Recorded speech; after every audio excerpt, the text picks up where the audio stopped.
بسم اللہ الرحمن الرحیم۔ شروع اللہ کا نام لے کر جو بڑا مہربان نہایت رحم کرنے والا ہے۔ السلام علیکم دوستو، فرعون کا واقعہ قرآن مجید میں کئی مقامات پر بیان کیا گیا ہے۔ یہ ایک تاریخی حقیقت ہے جس میں اللہ تعالیٰ کی قدرت، حق و باطل کی جنگ اور حضرت موسیٰ علیہ السلام کی جدوجہد کا ذکر ملتا ہے۔ فرعون قدیم مصر کا ایک بادشاہ تھا۔ در حقیقت فرعون کسی ایک شخص کا نام نہیں بلکہ مصر کے بادشاہوں کا لقب تھا، جیسے رومی بادشاہوں کو قیصر اور ایرانی بادشاہوں کو کسری کہا جاتا تھا۔ تاہم قرآن میں جس فرعون کا ذکر ہے وہ وہی ظالم بادشاہ تھا جس کے زمانے میں حضرت موسیٰ علیہ السلام کو نبوت عطا کی گئی۔ فرعون نے بنی اسرائیل پر بے حد ظلم کیے۔ وہ انہیں غلام بنا کر رکھنا چاہتا تھا اور سخت مشقت کر کے کام کرواتا تھا۔ اس کے درباری نجومیوں نے پیشگوئی کی کہ بنی اسرائیل میں ایک بچہ پیدا ہوگا جو اس کی بادشاہت کے خاتمے کا سبب بنے گا۔ اس پیشگوئی کے ڈر سے اس نے حکم جاری کیا کہ ہر پیدا ہونے والے بنی اسرائیلی لڑکے کو قتل کر دیا جائے اور لڑکیوں کو زندہ رکھا جائے۔ اللہ تعالیٰ نے حضرت موسیٰ علیہ السلام کی حفاظت کا انتظام کیا۔ جب وہ پیدا ہوئے تو ان کی والدہ کو الہام ہوا کہ وہ انہیں ایک صندوق میں رکھ کر دریائے نیل میں بہا دیں۔ اللہ کے حکم سے وہ صندوق فرعون کے محل تک پہنچا، جہاں فرعون کی بیوی آسیہ جو ایک نیک عورت تھی، انہیں اپنی اولاد کے طور پر پالنے کی اجازت لی۔ یوں حضرت موسیٰ علیہ السلام خود فرعون کے محل میں پلے بڑھے۔ جب حضرت موسیٰ علیہ السلام جوان ہوئے تو اللہ تعالیٰ نے انہیں نبوت عطا کی اور حکم دیا کہ وہ فرعون کے پاس جا کر اسے توحید کی دعوت دیں اور بنی اسرائیل کو اس کے ظلم سے نجات دلوائیں۔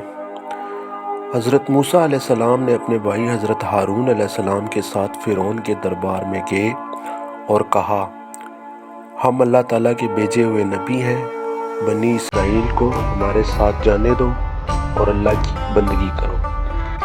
فرعون نے نہ صرف انکار کیا بلکہ حضرت موسیٰ علیہ السلام کا مذاق بھی اڑایا اور انہیں اپنی خدائی کا دعویٰ کیا۔ اس نے اپنی طاقت اور جادوگروں پر بھروسہ کیا۔ فرعون نے جادوگروں کو بلا کر حضرت موسیٰ علیہ السلام سے مقابلہ کرایا۔ جادوگروں نے اپنی رسیوں اور لاٹھیوں کو زمین پر ڈالا تو وہ سانپ بن گئے، مگر جب حضرت موسیٰ علیہ السلام نے اپنا عصا زمین پر ڈالا تو وہ ایک زبردست اژدہا بن کر ان کے سارے جادوؤں کو نگل گیا۔ جادوگر سمجھ گئے کہ یہ جادو نہیں بلکہ اللہ کی طرف سے ایک معجزہ ہے اور وہ فوراً ایمان لے آئے۔ فرعون یہ دیکھ کر غصے میں آ گیا اور جادوگروں کو سخت سزائیں دینے کا حکم دیا، مگر وہ ثابت قدم رہے اور اللہ پر ایمان لے آئے۔ فرعون نے حضرت موسیٰ علیہ السلام اور بنی اسرائیل کو مزید تکلیفیں دینے شروع کر دی۔ آخرکار اللہ تعالیٰ کے حکم سے حضرت موسیٰ علیہ السلام بنی اسرائیل کو لے کر مصر سے ہجرت کر گئے۔ جب فرعون کو خبر ملی تو وہ اپنی فوج کے ساتھ ان کے پیچھے گیا۔ جب وہ بحر القلزم تک پہنچے تو اللہ کے حکم سے حضرت موسیٰ علیہ السلام نے اپنا عصا پانی پر مارا تو سمندر دو حصوں میں تقسیم ہو گیا اور بنی اسرائیل گزر گئے۔